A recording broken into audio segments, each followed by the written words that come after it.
Olá, muito boa tarde a todas vocês que estão acompanhando a programação do AmazonSat. Já está no ar mais um Amazônia Mulher, o seu programa diário e o mais feminino da região norte. É que você sabe, nós apresentamos para vocês mulheres que de alguma forma fazem a diferença aqui na região. E também apresentamos assuntos concernentes a nós, mulheres, assuntos que nós precisamos muitas vezes saber. E hoje o assunto do nosso programa é alienação parental e síndrome da alienação parental. E para falar sobre esse assunto nós convidamos a psicóloga Marli Paixão. Seja muito bem-vinda. Obrigada, uma boa tarde. Esse assunto que, não sei se eu estou errada, mas não é muito discutido hoje na mídia, não é, Marli? Eu gostaria que você explicasse para o pessoal de casa do que se trata, a diferença entre alienação parental e síndrome da alienação parental. Bom, a diferença entre a síndrome da alienação parental e alienação parental é que a síndrome, é conhecida também como SAP, cientificamente, é a doença já instalada.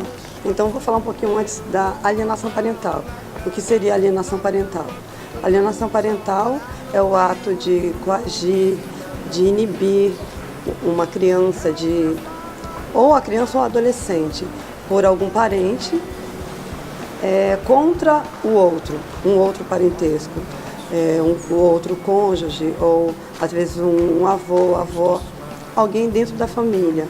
Então, se instala nessa criança, geralmente isso ocorre quando há uma separação, nem sempre necessariamente ocorre com a separação, mas na maioria das vezes é quando ocorre uma separação, né? E sendo a guarda compartilhada ou não, um dos cônjuges tende a não querer que o filho ou a filha, a criança, fique na presença do outro. E por isso começam a falar coisas, implantar, né? Nós chamamos de memórias implantadas, implantar fantasias na cabeça dessa criança contra a outra pessoa. E aí essa é a alienação parental, é o ato de alienar. A síndrome já é a doença instalada na criança, no adolescente. A criança que já não consegue mais ter um vínculo com esse parentesco. A criança não consegue mais ter um diálogo, ela repugna realmente, porque ela acredita que aquela memória implantada é verdadeira. Aquela fantasia é algo verdadeiro.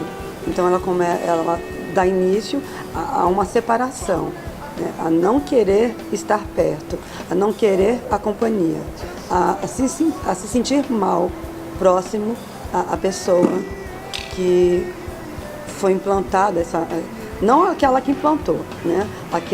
A vítima, que chamamos a vítima, que muitas vezes nem sabe o que está ocorrendo. E Marli, você falou que o ato de alienar a criança pode acontecer não somente quando os pais se divorciam. Então, com os pais morando na mesma casa, casados juntos, pode ocorrer de haver alienação parental por um dos cônjuges? Pode, mediante a conflitos, né? Se existem conflitos familiares, sejam com casais, sejam com os avós, com os tios, uma dessas pessoas acredita que, tendo a posse da criança, vai manipulá-la contra a outra pessoa, a pessoa cuja eu tenho conflito, no caso. Eu tenho conflito com você, nós somos irmãs e você gosta muito da minha filha. E eu começo a implantar na cabeça da minha filha coisas que você fez que não existe. Eu começo a dizer que você cometeu alguns crimes ou que você cometeu alguns atos ilícitos, que você já até abordou sexualmente essa criança, né? Então isso às vezes ocorre. E essa criança começa a acreditar naquilo e começa a ter medo, ela começa a temer a outra pessoa.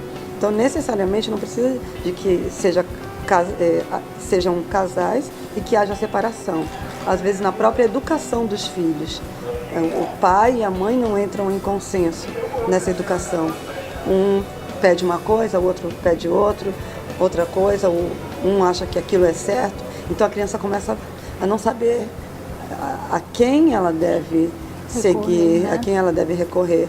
Então, também a gente pode considerar que já começa a se instalar aí o ato de alienar essa criança, de fazer com que ela acredite apenas em um dos cônjuges. E doutora, como é que um adulto, vamos supor, a criança, os pais se separaram, nesse caso os pais se separaram, como é que, vamos supor, que o pai esteja alienando essa criança contra a mãe, falando casos de mãe, e essa criança começa a ficar diferente, como é que essa mãe pode notar, pode saber que essa criança está sendo alienada?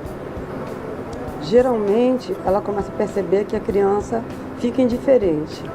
Ela começa a chorar muito, a dar desculpas, porque a alienação também, ela é ameaçadora. O alienante ameaça. Olha, não diz, porque se você dizer, tal coisa pode acontecer. Então a criança começa a se fechar. Muitas vezes a alienação ela é velada, ela é sutil. E a mãe ou o pai, nesse caso a mãe, ela não percebe que a situação está ocorrendo, mas ela percebe a distanciação do filho. O filho começa a dar desculpas, começa a não querer estar presente, começa a ficar triste, muito triste na presença da mãe, e a mãe não sabe a quem recorrer.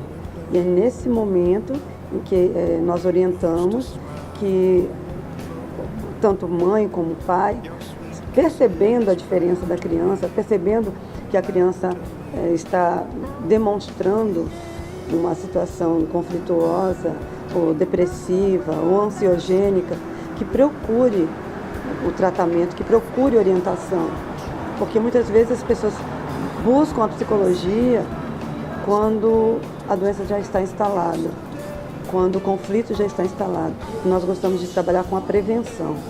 Olha, nós vamos para um intervalo comercial que vai ser bem rapidinho, doutor. Daqui a pouquinho a gente volta falando muito mais sobre esse assunto que é tão importante, que é tão relevante, que é tão sério e tão pouco abordado na mídia. Mas a Amazônia Mulher está aí, aqui para isso, né? Para realmente falar de assuntos que você vai se interessar e que vai ser bom para que nós possamos saber. Quem sabe tem uma amiga sua, uma colega, uma prima que está passando por algum problema parecido com esse, liga logo para ela correr para frente da telinha e não perder mais nenhum lance da Amazônia Mulher de hoje, viu? Nós vamos dar um intervalinho e vamos voltar já já. Minha convidada de hoje é a doutora Marli Paixão. Sai daí não.